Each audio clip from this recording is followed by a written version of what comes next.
प्यारे विद्यार्थियों, नमस्कार। स्वागत है आप सभी का आपके अपने YouTube channel MP classes Jhunjhunu 2.0 के अंदर।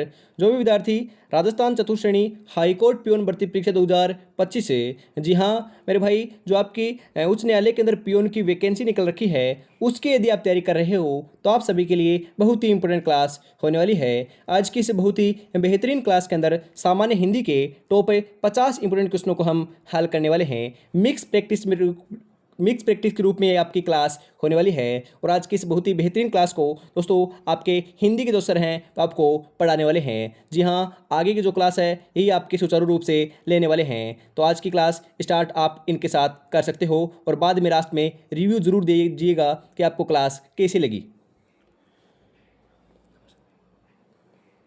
जी हाँ, नमस्कार प्यारे छात्रों।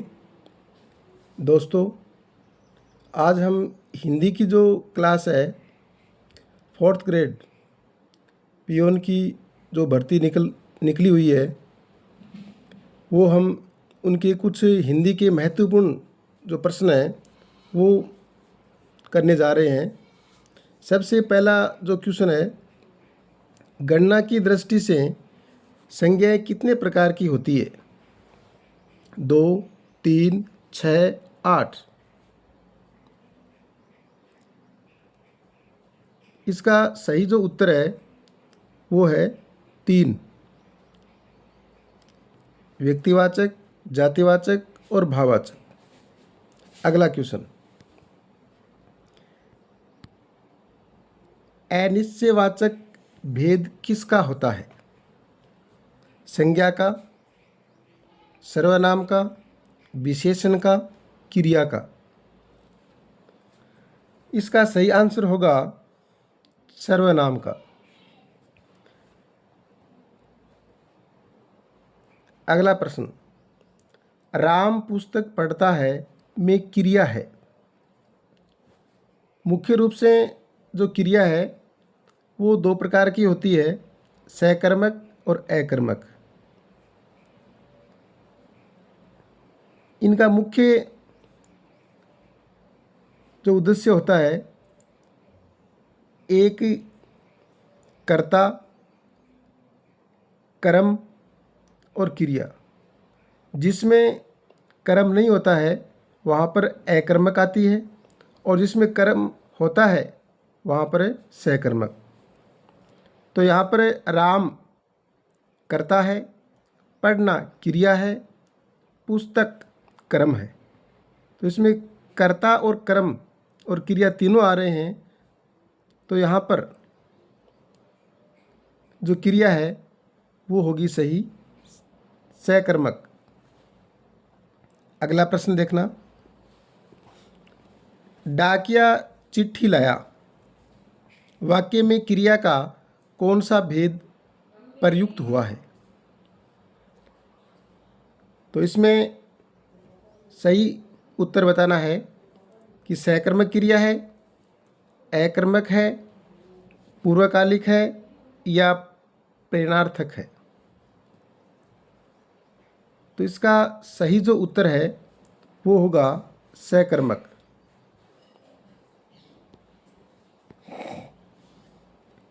निम्नांकित में प्रेरणार्थक क्रिया का उदाहरण है? देना, सुनना, समझना, पढ़वाना। तो इसका जो सही उत्तर है वो होगा पढ़वाना।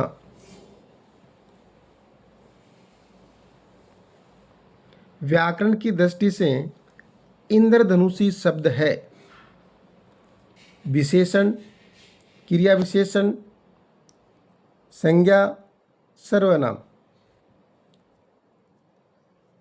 इस प्रश्न का सही उत्तर होगा विशेषण। अगला क्वेश्चन, कंधा का तत्सम शब्द है स्कंद, स्कंद, कक्षु, कंधु। इसका जो सही उत्तर है वो कौन सा होगा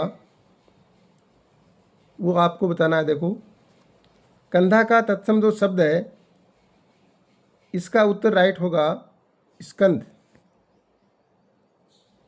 अगला प्रश्न स्क्रीन पर आ रहा है, पुलिस किस वर्ग का शब्द है? तत्सम, तद्भव, देशज, विदेशी। इसका सही जो उत्तर है वो होगा विदेशी। अगला क्वेश्चन, कौन शब्द तद्भव है? रुक्ष, वृक्ष, पल्लव, खजूर। इसका सही जो उत्तर है वो होगा खजूर। अगला प्रश्न स्क्रीन पर आ रहा है, काम का तद्भव है। काम का तद्भव, तो इसमें मुख्य रूप से आपको थोड़ा इसमें ध्यान रखना है कि जो संस्कृत के शब्द हैं वो तत्सम होते हैं और जो हिंदी रूप है वो होता है तद्भव। और आम बोलचाल की भाषा में काम आने वाले जो शब्द हैं, जैसे पगड़ी है, लोटा है, चिमटा है, इस प्रकार के जो शब्द हैं वो आते हैं देशज में।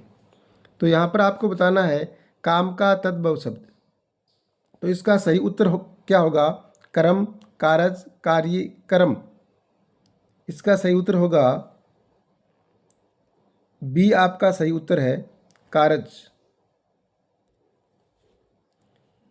अगला प्रश्न आ रहा है स्क्रीन पर, कीर्ति शब्द का सही अर्थ है। तो इसमें कीर्ति शब्द का हिंदी अर्थ पूछा है।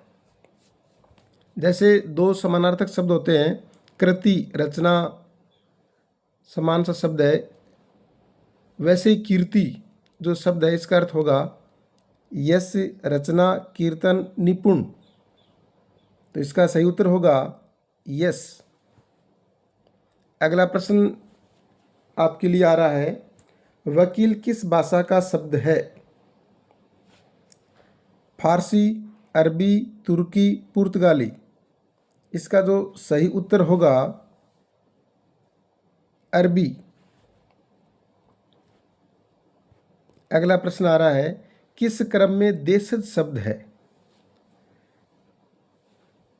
तमन्ना, भोंदू, अग्नि, अक्षी।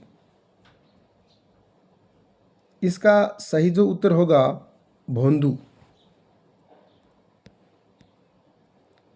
व्यायाम शब्द का सही संधि विच्छेद है। तो इसमें संधि विच्छेद पूछा है। कई बार ऐसा प्रश्न भी सीधा आ सकता है कि संधि के प्रकार बताइए। तो मुख्य रूप से संधि के 3 प्रकार होते हैं, स्वर संधि, इसके बाद व्यंजन और विसर्ग। कई बार इस प्रकार का प्रश्न भी आ सकता है कि स्वर संधि के कितने भेद होते हैं। तो इसमें ज़्यादा ध्यान रखते हुए अधिकांश जो छात्र हैं, स्टूडेंट हैं, वो क्या करते हैं, इसमें 3 प्रकार लिख देते हैं। तो ऐसा आपको नहीं करना है। अगर संधि के भेद पूछें तो 3 और स्वर संधि का भेद पूछें तो 5 प्रकार की होती है। अब यहाँ पर जो प्रश्न पूछा है वो पूछा है व्यायाम शब्द का संधि विच्छेद होगा। तो इसमें व्या प्लस आम, वी प्लस याम, वी प्लस आयाम, वे प्लस आम। इसका जो सही उत्तर होगा वो होगा वी प्लस आयाम, वी प्लस आयाम। अगला प्रश्न, परोपकार में किस संधि का प्रयोग हुआ है? तो इसमें संधि का नाम पूछा है कि कौन सी संधि का इसमें प्रयोग हुआ है। वृद्धि संधि, गुण संधि, यण संधि, अयादि। तो ये जो स्वर संधि के 5 भेद होते हैं, इसमें एक संधि और रह गई, वो कौन सी है? दीर्घ संधि। ये इसी का भेद है स्वर संधि का। ये 5 भेद होते हैं, इसको भी आपको ध्यान में रखना है। अब इसमें संधि का प्रयोग पूछा है, इसमें आपको थोड़ा ध्यान रखना है। देखो, अगर संधि शब्द में प्रयोग पूछे तो मुख्य रूप से इनके कुछ टिप्स हैं वो आप ध्यान रखेंगे। जैसे अगर कोई भी शब्द है इसके ऊपर एक मात्रा आती है, एक डंडा आता है, तो वहाँ पर गुण संधि होती है। और दो ऊपर डंडे आते हैं, बड़ी दो मात्राएं आती हैं, तो वहाँ पर वृद्धि संधि होती है। अगर आधा वर्ण आता है तो यण संधि होती है, और दोनों तरफ स्वर आते हैं तो दीर्घ संधि होती है। इस प्रकार से आपको ध्यान रखना है। तो परोपकार में संधि का प्रयोग होगा गुण संधि।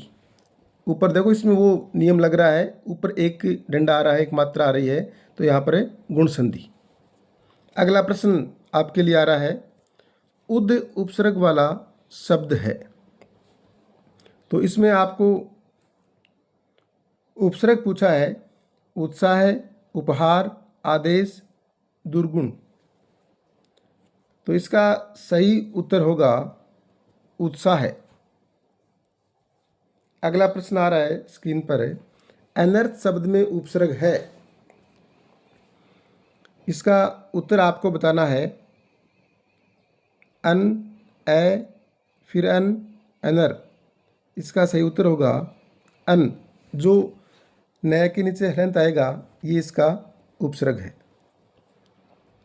अगला प्रश्न, ये प्रश्न बहुत ही महत्वपूर्ण है, कई बार परीक्षा के अंदर ये पूछा हुआ है। इसमें आपको उपसर्ग बताना है। अब की बार भी ये प्रश्न आने की संभावना है। अन, अनु, अन, ए। तो अधिकांश छात्र इसमें क्या करते हैं, अनु उपसर्ग लगा देते हैं। ये आपका उत्तर है वो सही नहीं है।